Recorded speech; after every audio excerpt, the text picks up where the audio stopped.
आज हम बात करने वाले हैं वर्ल्ड की मोस्ट पावरफुल और डेंजरस बुक के बारे में, जो कितनी पावरफुल है इस बात का अंदाजा तो आप इसी बात से लगा सकते हैं कि ये काफ़ी सारी कंट्रीज़ में बैन है।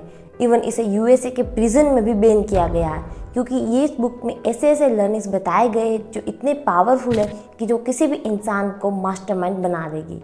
तो बहुत हो गई मीठी मीठी बात है, क्योंकि इसके पीछे छुपी होती है हार्श रियलिटी एंड ट्रुथ, जो सुनने में शायद अच्छा ना लगे, लेकिन यही एक तरीका है मास्टरमाइंड बनने का। वैसे तो पावरफुल लोग इन सारे लर्निंग्स को अच्छे से जानते हैं, लेकिन वो नहीं चाहते कि आप लोग भी इस सीक्रेट को जानें।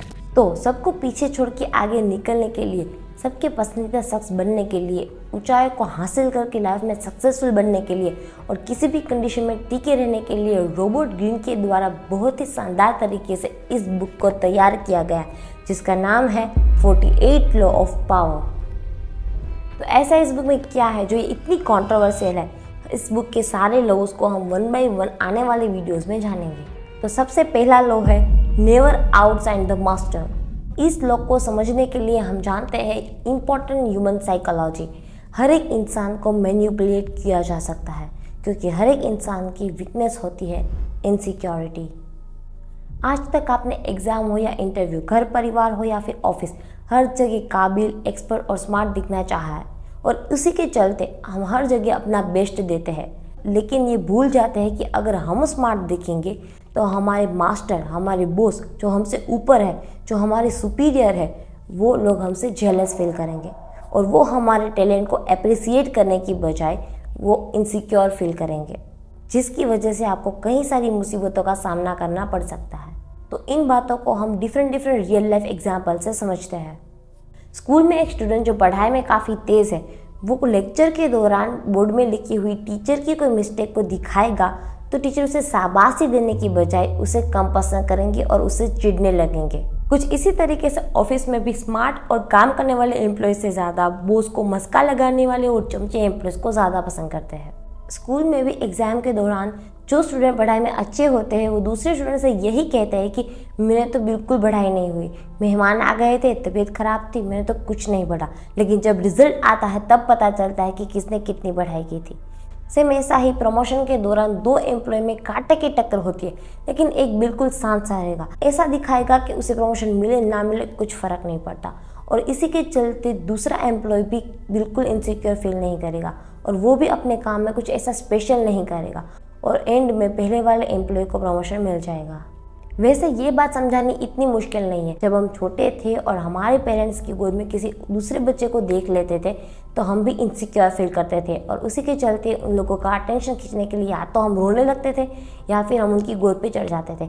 आज भी हमारे पसंदीदा इंसान को किसी दूसरों के साथ हंसते खेलते या फिर बात करते देखते हैं तो हम भी कहीं ना कहीं इनसिक्योर फील करने लगते हैं। इसीलिए जब जब कोई इंसान जेलस फील करेगा तो वो आपको नीचा गिराने के लिए ज़रूर कुछ ना कुछ करेगा। तो आपकी समझदारी इसी में है कि आप अपने बॉस से कम समझदार दिखिए, भले आप उससे अधिक ज्ञानी हो, लेकिन boss is always boss and boss is always right की फिलोसॉफी से वो कभी भी इनसिक्योर फील नहीं करेंगे, क्योंकि 98% लोग अपने से ज़्यादा स्मार्ट लोगों के साथ रहने की बजाय अपने से डम लोगों के साथ कंफर्टेबल फील करते हैं। इसका मतलब ये बिल्कुल भी नहीं है कि आज से आपको सबको मस्का लगाना है या फिर डम दिखना। ये लो ना जनता टाइप लोगों के लिए नहीं है जो आपका कुछ नहीं बिगाड़ सकते, ये लो उनके लिए है जिनसे आपको खतरा हो सकता है।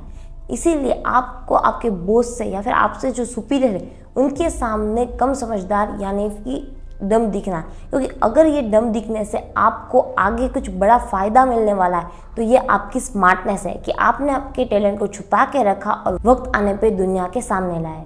और ये रियल मीनिंग में आपको नॉलेजेबल ही नहीं बल्कि स्मार्ट भी बनाता, क्योंकि आपने अपने नॉलेज को अपने बेनिफिट में यूज़ किया।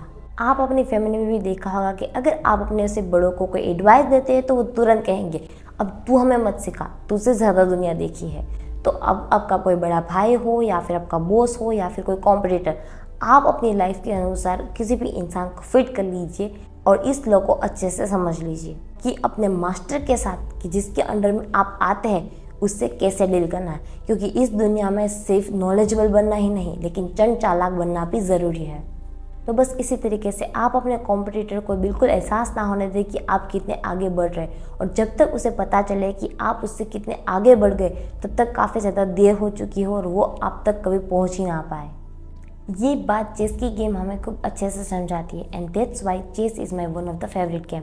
जैसे कि चेस खेलते वक्त एक मूव से पहले आगे के 10 मूव को सोच के रखना होता है और ऐसा ही दिखाना होता है कि हम हर बाजी हार रहे हैं और उसी के चलते कई बार हमें कुछ प्यादों को हारना भी पड़ता है और सामने वालों को लगता है कि खेल उसी की ओर है, लेकिन आखिर में एक ऐसा मोमेंट आता है तब आपको कहना होता है चेकमेट और गेम ओवर, 100% जीत आपकी।